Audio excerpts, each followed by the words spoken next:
नमस्कार. आपल्या सगळ्यांचे सोशल महाराष्ट्र न्यूज चॅनलमध्ये हार्दिक स्वागत. चला वळूया तर एका नवीन बातमीकडे. आजची बातमी. अवकाळी पावसामुळे तालुक्यात शेतकऱ्यांचे प्रचंड नुकसान झाले असून या नुकसानीची पाहणी भाजपचे ज्येष्ठ नेते प्राध्यापक अरविंद जाधव यांच्यासह भाजप पदाधिकारी यांनी केली.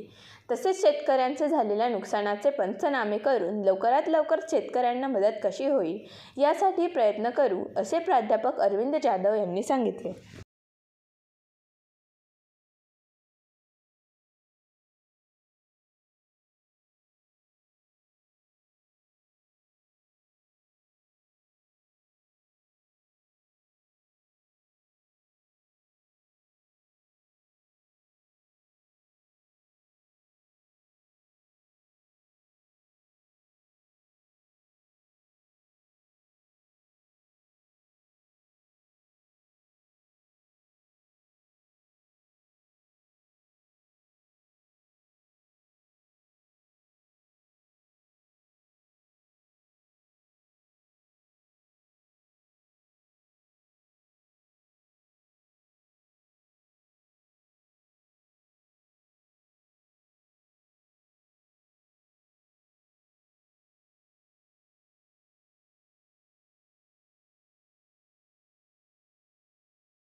बातमी आवडल्यास चॅनलला लाईक व सबस्क्राईब करा व दररोज अशा नवनवीन बातम्या पाहण्यासाठी चॅनलला फॉलो करा. धन्यवाद.